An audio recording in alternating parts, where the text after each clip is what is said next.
Hey guys, what's going on? Welcome back to Football Therapy. How you doing, mate? Good, I hope. Good. Alright, cool.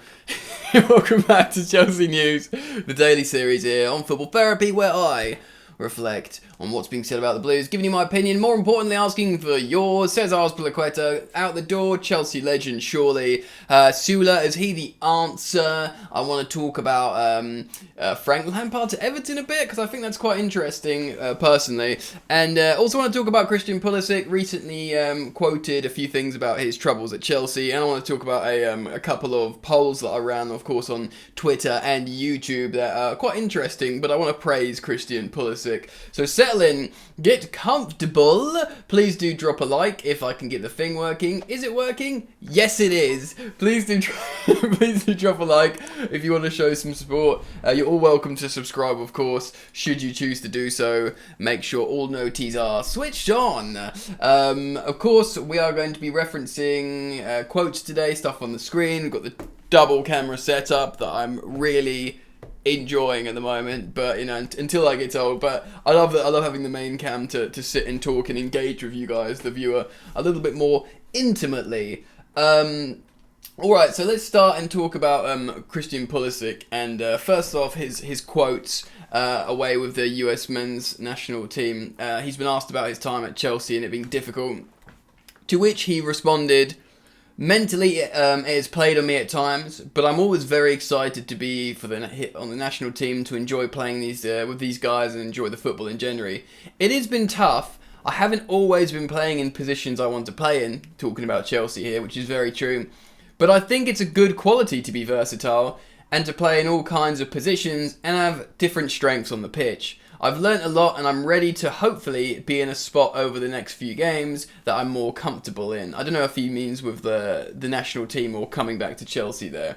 Of course, Pulisic has been frustrated and he's not been playing well, even in his preferred position.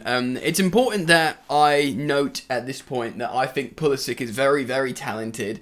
If you watch my content, and you have watched my content here on this channel for a long time, you'll know that I've been waxing lyrical at times about Christian Pulisic.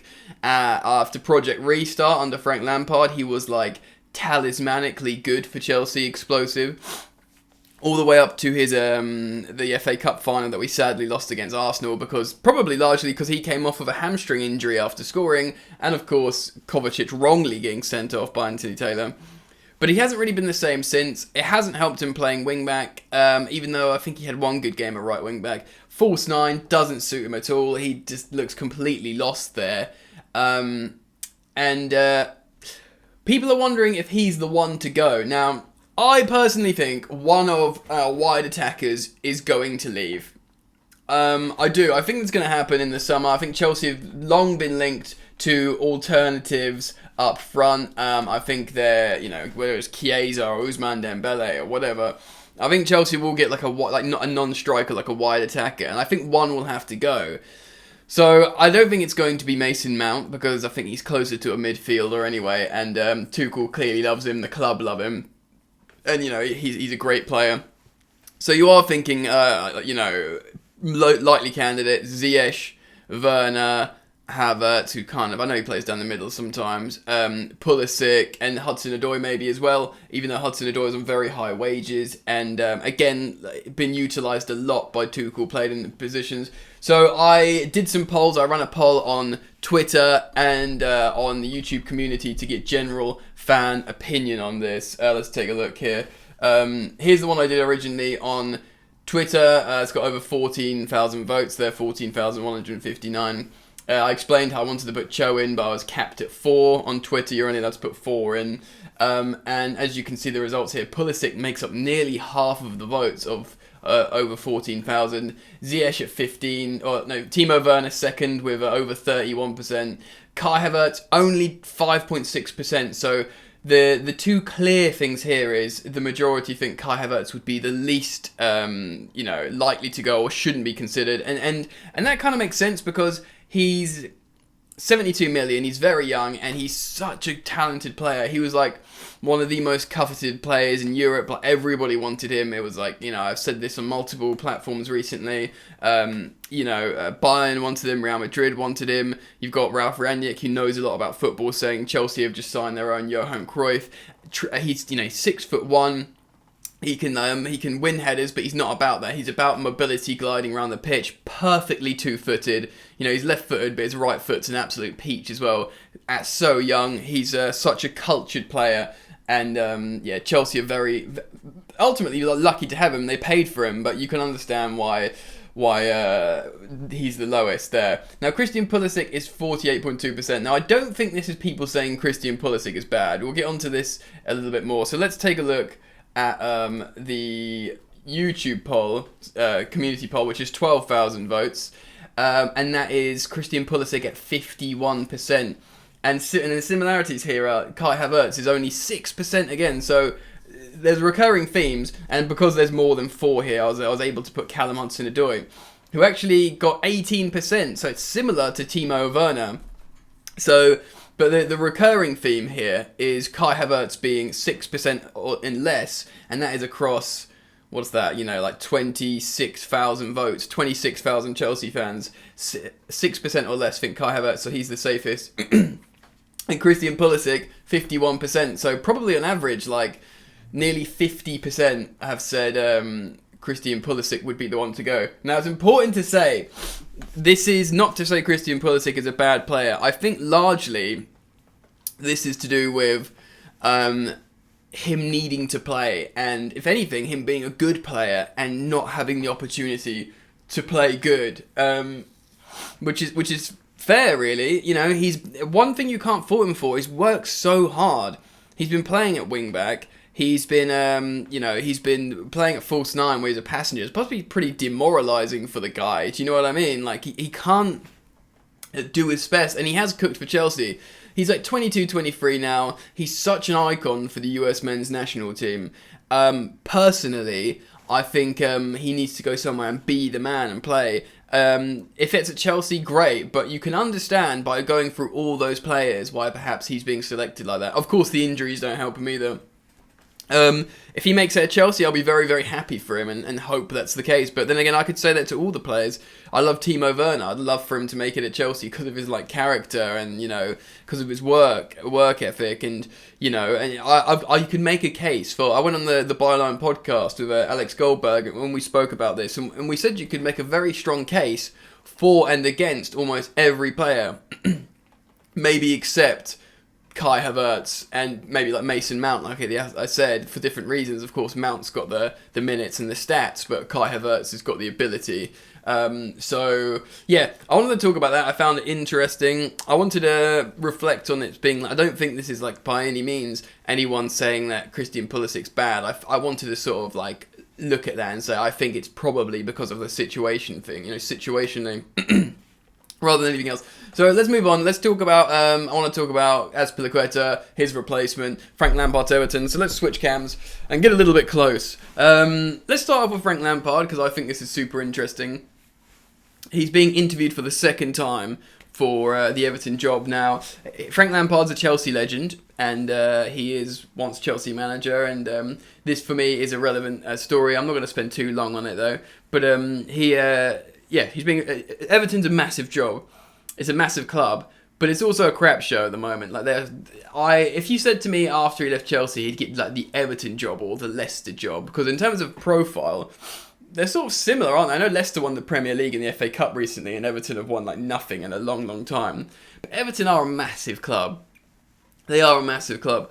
The only problem is, They are absolutely in turmoil. They're run so poorly, and when I care about Frank Lampard, I want him to go to a club that's going to support him and be well structured. So I do worry for him. I would have loved for him to take the Palace job. I think that was probably the right level for him as well.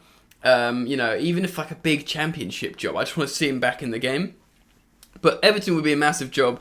So you think I would play attacking football, he'd have a front three of Richarlison, Calvert-Lewin and Damari Gray, although how long that would last, you think with their financial fair play issues, they might have to sell someone. They've got money as a club with their owners, but they have got FFP problems. So with Frank, he'd be like in a relegation battle off the mark. Do you know what I mean? Kind of thing. So that's the worrying thing for me. And if he gets relegated with Everton, that would be like an absolute horror nightmare. And they look like they could get into a relegation battle. But I wanted to reference it. I think it'll be very interesting. It would be exciting. And I'd be quite interested in seeing it. So let me know your thoughts on that as well. I'll be keen to get your guys' opinions on that. And let's move on and talk about Cesar Azpilicueta, because reports are suggesting more and more that he will be leaving in the summer to join Barcelona on a 2-year deal with an option to extend. So a 3-year deal. That would be at least a year more than what Chelsea would offer him. It'd probably be more money than what Chelsea would offer him. It would probably be more game time than what Chelsea would offer him. And also he'd get the opportunity to play for, you know, a giant in his native country, and have that opportunity because he's won everything at Chelsea. Literally, he's captained Chelsea to a Champions League win. So, you know, you've completed it, mate. Do you know what I mean? So he goes with our blessing. We will need to replace him. I've said in the previous video, I think Jules Koundé is probably the most appropriate in profile to replace him, a sort of like right centre back, right back kind of guy. Koundé has played full back. So yeah, that makes sense for me. Sule is being touted as a replacement for maybe Andreas Christensen, who again is another player looking likely to exit. I think we'll probably keep Thiago Silva and Antonio. I think we'll keep Antonio Rudiger. So if you said to me, 2 stay, 2 go, and you know you get Thiago Silva and Rudiger staying, and Christensen and Azpi are the ones going, you know. Christensen and Azpi are the ones that have been here longer. You know, they're like, you know, the academy kid in Christensen and the Chelsea legend, Azpilicueta, who, you know, is captain. So they're the two that you think you might have the most, like, sentimental value to. But if you actually soberly look at the situation, you think, yeah, Thiago Silva and Rudiger, yes, please. Especially if we buy, like, a younger centre-back. Now, Niklas Sule of Bayern Munich is 26 years old, despite looking 34. And he's a big guy. I've been speaking to people. I've been looking at your guys' comments in previous videos. And you said he's like deceptively fast, which is great. As in, he can reach a really fast top speed. He's obviously big, tall and strong. And apparently he's really good at passing. I also spoke to my friend who's a Bayern Munich fan. And he said he's really good at sort of identifying what space to occupy as well, like, which is great. It sounds like he's a really good centre-back. By all accounts, Bayern Munich want to keep him. They offered him like 10 million a year. He rejected it. The idea is he's leaving. Chelsea have offered him a deal, apparently. Apparently a lot of clubs have offered him a deal because he's a highly targeted centre-back. But Chelsea have offered him one with the biggest sign-on fee and apparently the best fee for his agent, I think. Correct me if I'm wrong, but I believe I read that. So hopefully he can be tempted to come to the Premier League to join the champions of Europe. Hopefully a large contributing factor to that would be that Chelsea's current manager is, you know, UEFA Men's Coach of the Year, FIFA Men's Coach of the Year, and of course he's his countryman, he's a German, so maybe he could speak to him and just be like, mate, come join the fun. I'll stick you next to Antonio Rudiger in a back four for long term. He's German as well. We can all have a wunderbar time, do you know what I mean? So I wanted to talk about that. I'll be keen to get your guys' opinions and thoughts on the Niklas Sule situation.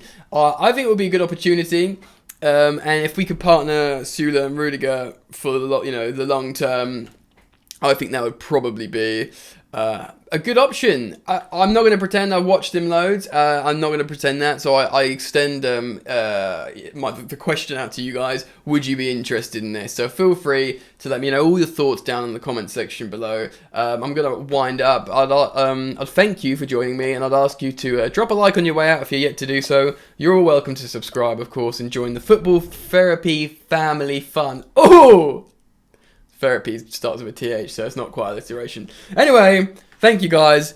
Peace. Way so tough with that bad boy tuck. I'ma get it how I'm living, I'ma walk the walk. Outline my lines, I rap through thought. Body bag the verse, outlined in chalk.